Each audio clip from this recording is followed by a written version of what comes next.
Welcome to the Segmented Podcast, the show where we bring you 3 segments each episode, which can range from discussion to improv. How are you doing today, Noah? I'm doing... What's the word? What's the word? What's the word? What's the word? What's the word? What's the word? What's the word? frantic. Frantic? Yep, I just randomly generated a random word and frantic was up there. Frantic? I'm doing frantic. Yep, not frantically, frantic. That's me. So you're hi, Frantic. I'm Ben. Hi, Ben. So, tell me a little bit about yourself, Frantic. Well, my name is actually Noah, and I'm doing well. Just to answer your previous question, I was trying to lead you on, but I felt really bad at deceiving you, so I need to come clean. I'm Noah, your co-host, and I forgive you. Why? So you having a good day then? I'm having a great day because if you have been keeping up with the podcast, you would know that my farm animals, led by the lead cow, Jorge, he is trying to take over all of the world, the entire universe, actually. And recently, he told me that he will actually protect me. And I asked him if I could save my favorite podcast co-host, and he just said, "Let's say yes." Although so we talked about that since last week, and he elaborated on that, and he said what that meant was absolutely not. So you're screwed. Okay, well, I would be happy about that, but some other things have happened in my life that doesn't sound very good right now. So my house, my smart house, yep. My smart house was trying to protect me, and then it kind of kept me, it like locked me, and I couldn't leave. So I kind of lined the basement with dynamite. So then I went to the attic and I detonated it, and my house collapsed into the earth. Oh, okay. Wow. So the smart house isn't responding, but I technically can't still get out of my house because apparently there was a sinkhole below my house. So now I'm in a really deep hole in a not smart house. I mean, I'm surprised that your internet connection is still holding up so we can record this, but... Well, yeah, I can see the sky way up there, but I don't have any way to get out. And right now my internet connection is pretty spotty. It can connect to where you are pretty well, but I don't have any wireless connection on my phone. I can't really call the police. Also, part of it's because I think my smart house may have eradicated the legal system from my area. So I don't know if there would be anyone to help me. But yeah. I think your smart house and my cow should do lunch sometime. I think they'd really... I think I may have killed my smart house, though. Oh, well, okay. I don't know how safe I am at the bottom of this hole, but I don't think it was as safe as I was when the smart house was actively trying to protect me. So, you know what? We'll see what happens from here. If I can find maybe some ropes or... Well, if you're trying to get out, I have an idea. Okay. Helium balloons. That's a good idea. I don't know that I have any. I mean, you could order them off Amazon. I do think I once had a helium canister that I would use for whenever I would do vocal auditions. I have a naturally very deep voice, so a lot of times in order to get parts with characters that have a much higher pitched voice, I would bring that. I think that might be in my closet somewhere. I'm gonna look into that because if I can find something to put the helium into, I think that's my best way out. Thank you. You're welcome. Absolutely. But anyway, now that we've thought of a great solution to get you out of that hole, hopefully it works. We'll keep you updated on that, everyone, for next week. What segments are we doing today? Oh, wonderful question. We're doing I Don't Know Man for our first segment. Then we're going to go into a little bit of A.C.E. And then we're going to finish it off with rants about everything/nothing. What a world. Well, with that, let's jump into a box and get shipped to content land. Woo! Segment 1. I don't know, man. So, this is a segment where we will ask each other absolutely absurd and crazy questions, and the person that was asked the question has to give an answer that is somehow logical. It doesn't have to necessarily make sense as long as you change the rules to the world and how physics works. It's fine. So it's always really fun. So, but this week we don't have time to prep questions, so they're going to be completely improvised. So, Ben, what's my first question? Okay, my first question for you is pretty topical. So lately, as you know, the elves, that live underneath Arkansas, have quit their jobs. They're not going to build race cars anymore. So I heard that a group of them actually moved up to Canada, and they're building this big railroad track. Like, you can see it from space. It's just this massive railroad track. And I have no idea what they're doing or what it's about. And I've heard some politicians speculating about what it may be. But honestly, I've not to be racist, I've just never met an Arkansanian elf. So I don't know what their motives are. So could you maybe give me some insight into maybe what they may be doing? Yeah, so basically, all of the elves that live underneath Arkansas, they did come from the North Pole, and they were excommunicated a long time ago when they started building race cars that were far too big. They were supposed to be building little tiny toy race cars, but because they were accidentally building them way too big because they misread all the measurements, Santa said, "You suck at your job," and got rid of about a quarter of all of his elves, and those are now the ones who reside in Arkansas. This happened about 50 years ago, so there's been plenty of time for them to repopulate, and so now there's a whole ton of them. But due to the fact that they're weird looking, and the people of Arkansas did not like the way that they looked, and they did not like them at all, that's why they decided to retreat down underneath Arkansas and continue to build race cars for NASCAR and the Indy 500 and stuff. Okay. So, but recently, a whole new batch of elves from the North Pole have been sent to Arkansas because they were supposed to be building normal train tracks, and they misread the measurements, made full-size train tracks. Santa said, "Screw you guys," and sent them down to Arkansas.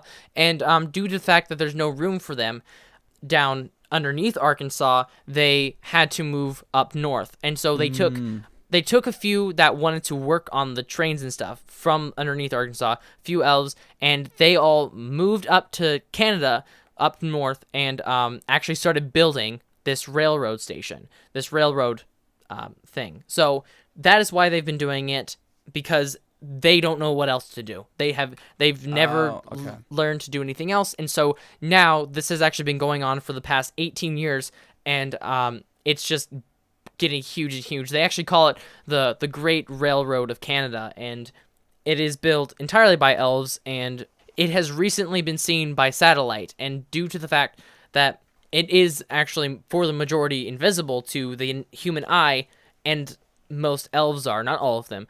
We just recently discovered it due to the fact of this satellite imaging. Wow. So we are now that we're aware of it, we can see it. So that's fascinating stuff. Yeah. So that is why these elves have been building this railroad. It's because they really don't have anything else to do, and it's pretty inspiring, to be honest. Yeah. They aren't even getting money out of it. They're not really trying to build any infrastructure. That's just who they are. I respect that, in a weird way. So, Ben, where did the walruses go? Where did they go? Yes. Well, isn't it obvious? They went home. Where's home? Well, back on the little ice island. The one that's Iceland? No, not Iceland. The one that's about 500 miles south of Hawaii. Oh, okay. Yeah, so, well, as you know, the Eskimos of southern Okinawa invented the walrus because they were tired of seals. Seals kept trying to defend their island from sharks, but they couldn't because seals are kind of pathetic. So they're like, okay, we need to create a warrior seal. So they used their Okinawa magic to create the walrus. That makes but sense. Then eventually when their race died out from, of course, smallpox that the Europeans brought, the walruses migrated over to, California, which is where a lot of people, know them to be. But at some point, the walruses, there's something clicked in them, and they were like, this isn't right, this isn't where we're meant to be. They just didn't connect with the people there. They didn't feel like they were protecting anything. So they returned to their island, and even though I don't know that there's any humans left on the island, maybe they'll have something to protect.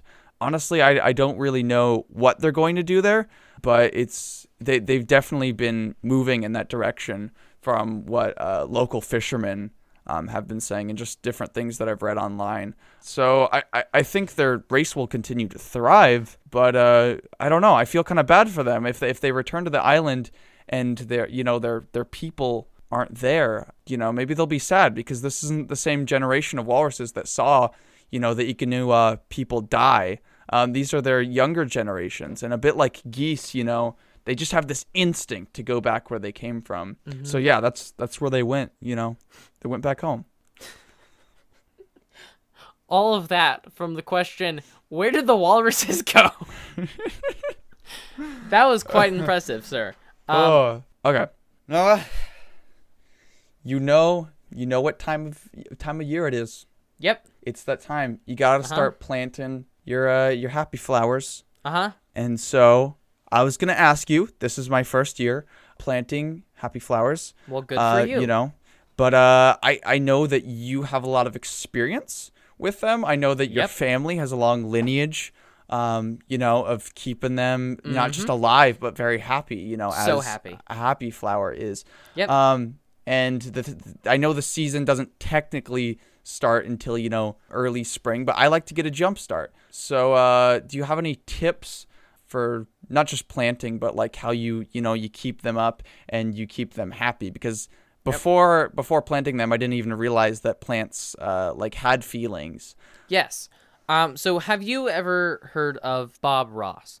I have, yes. So in his program, The Joy of Painting, he often paints things and gives them emotions such as happy little trees, or sometimes they're sad and they're alone, and you got to give them friends. And so I, as the inventor of, my family, as the inventor of the happy flower and breeder of the original, we took inspiration from Bob Ross and noted and realized that the only way to make flowers happy is to give them friends. So if a flower does not have any friends or anybody to live life with, it's not going to be happy. And so what we did was we went and bred a bunch of them together, put them together, gave them plenty of sun, plenty of water, gave them some friends, and then told them a few jokes. And then what they would do is they would take those jokes, then they'd tell them to their other friends, and then they'd all laugh and be jovial and happy together. And that is what happy flower season is all about. Friendship and love. I'm taking some notes though. Is it important that it's other happy flowers, or will any other flowers that are capable of telling jokes will they still do? Well, dandelions. Any botanist will tell you that dandelions have a sense of humor. Although theirs is more mean and ill-mannered, so they usually just make other flowers sad. So dandelions and other weeds and similar things, those are pretty mean. They're not capable of being happy at all, but they are capable of telling jokes. So I don't think it's a matter of being able to tell a joke, but if you're able to be happy, right? Telling and tell jokes happy is a great jokes. way. Yeah. Yes. Got it. Yep. Okay. Yeah, I think. Do you want to know a flower's favorite joke? No. What is a flower's favorite joke? What kind of flower is on your face? What kind of flower is on? What kind of flower? 2 lips. That's a really good one. Actually, that's probably going to be the first one I give to my flowers. I really like that. They love that one, even though they don't even have faces, but they love it. That's adorable. Thank you so much, Noah. I'm confident now about my happy flowers that I'm planting this season. Well, good for you. I'm glad that you are getting into gardening. So, actually, my next question conveniently had to do with flowers as well. Oh, so, wonderful. You are more knowledgeable on the subject of birds and flowers. So, why is it that the flowers always get attacked by the hummingbirds and then start screaming? Because I thought that they liked that. Oh, when the hummingbirds come? Yeah. Oh, no, they hate it. Oh, okay. So what the hummingbirds are taking out of the flowers is essentially their life essence. Okay. We call it Newbert. Okay. You know how you have blood in your body? Yes. A lot of flowers, especially the ones, that hummingbirds come to, they have a lot of Newbert. They're very rich in Newbert. So what the hummingbirds do is they don't eat the Newbert, but what they do is they give it to other birds, a lot of which, especially like smaller birds like finches, feed off of newbert because, since those birds don't have teeth, they can't really chew anything. They need liquid. So the hummingbirds are sort of the merchants of the bird world. Okay. So what they do is they come to the flowers, and when they suck the newbert out, the flowers, they got to put up some sort of fight. But a lot of them, if they're not a Venus flytrap or they don't have any, poison or acid to defend against, their only way of fighting back is with sound. So they will scream intensely and just as loud as they possibly can. This isn't very effective because a lot of the older hummingbirds don't have very good hearing. So if you have an old hummingbird, maybe a really young flower can't scream very loud, it's just going to take its newbert, whatever. But on the flip side, if you have a very old, baritone flower, and then you have this, this young hummingbird that's never taken newbert before, when it hears just that roar of that flower, it's going to just fly in the opposite direction. It's going to go find some other flowers. That makes sense. It's primarily just a defense mechanism, but on a mortal standpoint, I don't think the hummingbirds should be taking the newbert at all. I think they could just, get their own food, and the other smaller birds can, get their own food too. They don't have to, spread it around and, hurt the poor flowers. Okay, fair enough. What a world. What a world. What a fun, but yet very logical world that we live in. Yes, and very dangerous and dark. Yeah, it's pretty dangerous too. Most things kill you. Yeah, and we kill the things that don't kill us. Segment 2, Ace. So, in Ace, like our 2-minute and 1-minute improv stories, we're going to be telling some sort of improvised story. The reason it's called Ace, though, is because the co-host can affect the way the story moves by changing 3 different factors, which is what ACE stands for. A stands for advance, meaning that the story continues to move. Whenever the co-host says that, the story has to move along. C means color, which means add more detail to that aspect of the story, sort of narrow in, sort of pause time there. And then E means emotion, which means you change the emotion or intensify the emotion of that story or whoever's telling the story or whatever general emotion there is. All right. So, with that, I will give you your prompt. And your prompt is going to be a sentence from this book that I have right here, known as The Hobbit. You may or may not have heard of it. Well, I have another brown-bound... I assume yours is brown. Nope. No? It's not? Nope. It's green. Here, let me grab another green-bound book. And that will be your prompt as well. Okay, I'm going to go... Okay, I'm going to go into the middle of the book, and this should be some nice ASMR right here. Okay, tell me when to stop. Stop. Oh my goodness gracious, what? Okay, and as soon as I tell you your prompt, you will start your story. All right. Tell me some of it, if it won't take all day. All right, well, I'll tell you as much as I can. But, it's a really, really long recipe. So maybe I'll just give you the general ones, and color. You can, and maybe from there you can figure out the tiny little, like, minute details of, like, how much, like, ounces of flour. You get down to, like, little powdery particles. Actually, let me just grab the list here of the entire... Advance. Here, I have some of the ingredients with me. Advance. This is a whole chicken. This is a whole Advance. cow. This is actually my whole farm. I'm giving you my entire farm for this recipe. It's right outside. I put it onto a trailer. Color. So the trailer has 3 wheels on it. There's 2 in the front, and then there's 1 in the middle of the 2 wheels. The back just kind of drags along behind. Actually, now that I look at it, it looks like the barn fell off. I probably should have used a flat trailer. Advance. What exactly were we making again? Oh, well, I thought we were going to make, like a cake, like a simple cake, a cake that I was making for my daughter's birthday today. Well, you see, I didn't know we were making a cake. I thought we were going to, like, build, like, a business, like a cake business. I didn't know you just needed 1 cake. I could have just made an entire cake for you.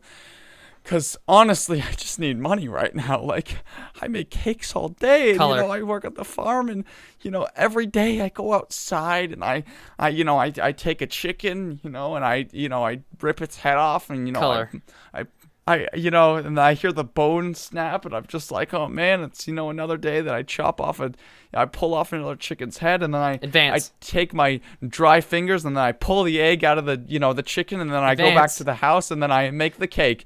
Well, you see, the thing is, I really want a special cake for my daughter. That's why, I asked for the help of your entire, farm and everything, I really wanted, I wanted that perfect cake, it'd Color. be pink, maybe it'd have 3 layers, the top layer would be the biggest, and the bottom layer would be, a little bit smaller, and then Color. the middle layer would be, tiny, and then maybe in the middle, there'd be, a Emotion. little drawing of my daughter in a little princess outfit, and she'd look so pretty. She'd look so pretty in a little drawn frosting princess outfit. I love it so much. Yeah, you see, I don't really know how to draw things. I just kind of make cakes for people that are just Advance. plain white cakes. Well, I think you should make it right now. I should make the cake right now. I think you should make the cake right now. Okay, I'm going to make the cake right now. I'm going to go out here. Here's my farm. Grab the chicken. And here's the cow here. Okay, I'm going to pour the milk in. There we go. Okay, I'm making the eggs. You should probably hurry up. My daughter's going to be home in 3 seconds. Oh, my goodness. Okay, I'm going to put it in the oven. We're just going to turn it up to 6,000 degrees. That'll work. Well, you better hurry. I can see you walking up. Okay, looks like the cake's done. It's black, but you know what? It's probably fine, about halfway between the middle and the outside. Okay, wonderful. Daddy, did you make me a cake? I did make you a cake, daughter. Look at this wonderful cake. Yeah, I don't know. It doesn't look so good. Oh, my goodness. I love it. Thank you so much, sir. Here's $2. Why, And thank you, scene. sir. Thank you. Here's $2. Why, thank you, sir. Daddy, I love it. I just didn't want to affect your story. It was excellent. I wasn't expecting it to be just characters, but I didn't know what else to do with the sentence because it was directed towards someone else, right? Yes, it was. Like his dialogue. Uh-huh. Okay. I'm going to open up to the middle of my green-bound book, which is called Diary of a Wimpy Kid, Hard Luck. Just tell me when to stop. Do you have all of the Diary of a Wimpy Kid books? Almost. Okay, that's awesome. And stop. Okay. Your sentence is, the only aunt I haven't talked about yet is Aunt Audra. Aunt Audra. So here are all of my aunts. Here's Aunt Susie and Aunt Franklin and Aunt Billy Bob, all on my nice ant farm. The only one I haven't talked about is Aunt Audra. Aunt Audra is this little guy right here. She's very special because she can waddle around, and if you look, she has a very, very nice pattern on her back. It is built from nothing, but that means that Color. she is the queen. Means that she is the chosen one. And if you look very closely, take this magnifying glass and get down to it, it is a mixture of nice and purpley colors, and it has intricate designs that twirl and interlace with each other and intertwine. Advance. That is how she took over the world. She was the most important aunt, Aunt Audra, and she started with all of the ants. And Emotion. And she grew up so fast. And, it started with just the ants, but then she took all of the ants, and she made a giant ant monster, and she invaded my home, and it started Emotion. to get too much. And then the freaking ant, she took over my family, and she took my Aunt Audra, and my Aunt Audra is who I named her after, and my aunt, my personal aunt, my aunt, it was her. And she took her over and mind controlled her because she was the mind controlling Aunt Audra. And Advance. And then they took over Chipotle and overrun it, and that is how I get free burritos now, because now they are under my control because she's my aunt and everyone loves her, except for everyone else other than me because she's terrorizing everyone. And so one day, after she created this giant ant monster, she went around to the town over, Detroit, and Color. Detroit is disgusting, and it has a bunch of crime-ridden streets with garbage thrown around, and I've never been to Detroit, so this is probably a misrepresentation, but graffiti all over the place, and there's trash, but in the trash there lives a bunch of ants, and so Aunt Audra got all of the ants and said, come with me, come with me. Emotion. She said, "We will take over. Because I am angry about this." And my throat really hurts. Gosh dang it. "So come with me, and we will rise! We will rise and take over the humans, for the humans are puny!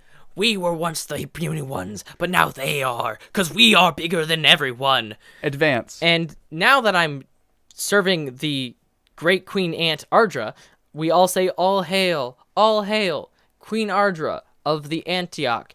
And so that is where we are now. We are living in a dystopian world where ants rule the world, and unfortunately, it was all my fault, because I thought that Aunt Ardra was a very special ant, but I guess she was just evil. And that's what that mark meant. That mark was actually the mark of Satan. And scene. Oh, goodness. Segment 3. Rants about everything / nothing. So what we're going to do is we're going to go to a random word generator and rant about the first word that is on there. It's going to be completely random, and we're going to try to think of as many things that can make us angry about it as we possibly can. We're not actually angry about this at all, but it's fun to pretend to be angry at things. And so the reason that's called rants about everything / nothing is because we're ranting about everything, but really we're not ranting about anything. So Noah. Yes, Ben, Noah. you sound pretty angry. You know what I hate, Noah? Nope, I don't. I hate caramel. And caramel. Ah, Both of them. I hate gosh. them both. So I- you have... Do you know why I hate it so much? Why do you hate it? You go first. Because it's all sticky and it gets stuck in your teeth and nobody likes it. And even when it's like hard, it's gross because then it breaks your teeth. It just sucks for your teeth. And also, nobody knows how to pronounce it. Caramel, caramel, like it's spelt caramel, but Caramel. kernel, cannibal. It's ridiculous. It's What do so you hate about frustrating. caramel? What do I hate about caramel? Okay, so Yes. you get this, you get like an apple from your grandma, and then she's like, "Oh, here's an apple or whatever," and you keep it in your little apple drawer, and you're like, I'll eat an apple later, and then you come home the next day, and then you find out that your little sister went and took all the apples and turned them into caramel cannibal apples. Gosh. And before you know it, all your apples are ruined because they're covered in an invincible, sticky, impenetrable, unhealthy barrier of sweetness, Death and sweetness. Oh, gosh. I can't stand Man, it. do you know what I hate? What do you hate? That reminds me, I hate blends. I hate blending of colors. I hate blending of like a health blend, of like a soap blend. I don't care. I don't like blending flavors. Gross. Anything blending together? Keep things separated. People? Yeah. Like, holy cow. I mean, wait. Diversity, that's bad. Wait, no. Blenders. I hate blenders. Blenders, yeah, people put fruit in there. Like, sometimes they put apples in there. And they blend it up. Gross. But you know what? If there's caramel on the outside of the apple, your blade's just going to get all stuck and sticky. Now you got a mess. Now you got a broken blender. Congratulations. But in regards to blenders, you know what's pretty good? What? The program Blender. It's a pretty great program. I mean, it is pretty good because it doesn't pretty good actually program. blend anything. No, it doesn't. That's why it's But you know what? You know what I? Do you know what I hate? You know what I hate? I hate awesomeness. It's awful. Yeah, I Hate do it. too. I mean, I hate Awful. that okay, let's get something straight real quick. Yes. Awful means full of awe. Awesome means full of awe. Means some awe. It means it's full of like a considerable amount of awe. So when you're like, in like old books, they're like, it was an awesome beast or an awesome mountain. That means like it was really full of awe. But now it's just a positive word. It just means it's cool. On the flip side, now awful is just a negative word. You're like, yeah, what is this? Awful structure. Like it's not. It doesn't invoke awe. It just means it's bad. You know, I'm so mad. I'm stand it. I'm gonna stand up. Oh man, yikes! Whoa. I need to walk around. I'm so mad. It's fine. Do you know what I hate? What do you hate, Noah? Crypts. Tell it to me.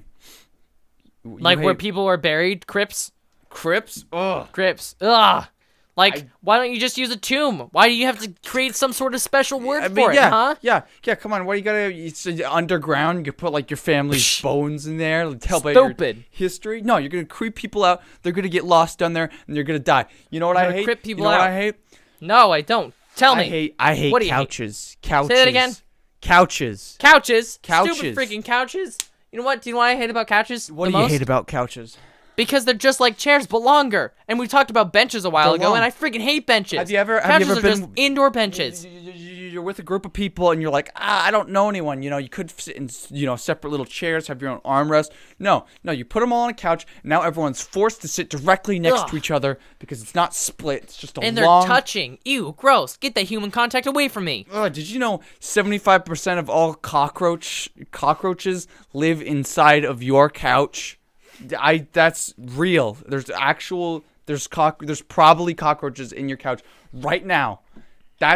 They're evil.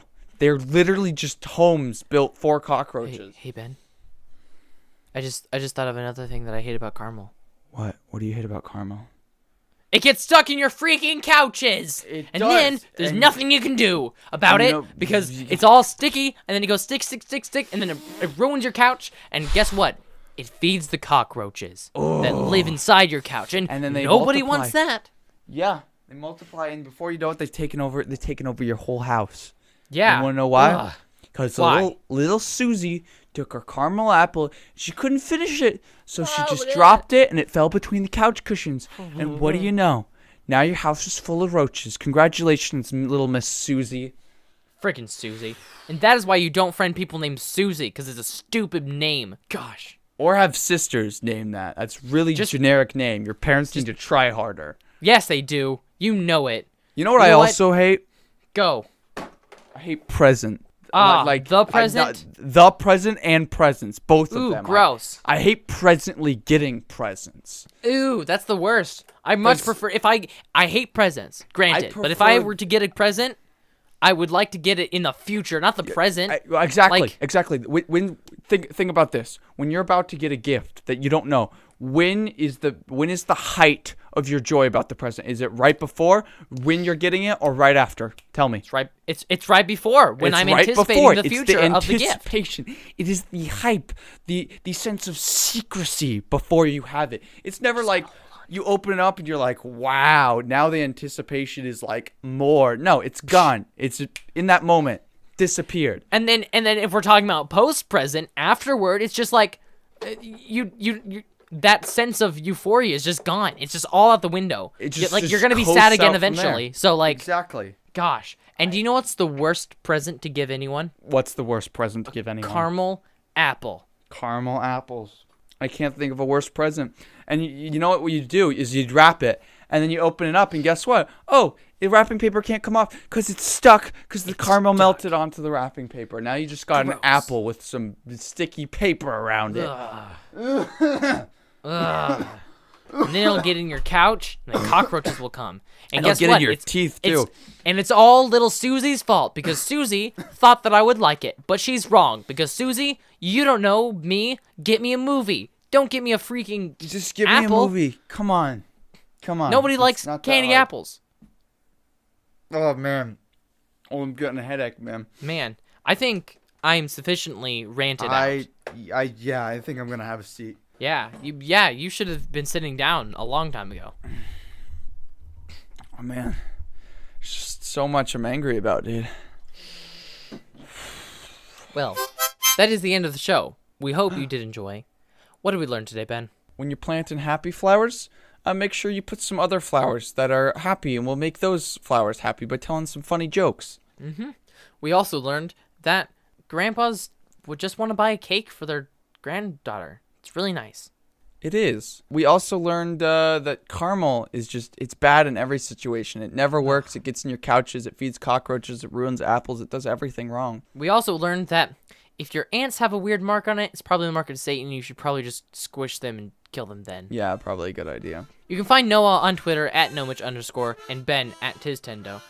Email the podcast at segmented.fm@gmail.com and support the podcast at patreon.com/segmentedfm, where you can get extra goodies such as outtakes and just occasionally extra segments, talk to the hosts, mainly just Noah, on live chat, and very occasionally listen to the recording sessions live. But the best way that you can support the podcast is to leave a review on iTunes. That will increase search results, and share it with your friends. With that, the way to be is the worst.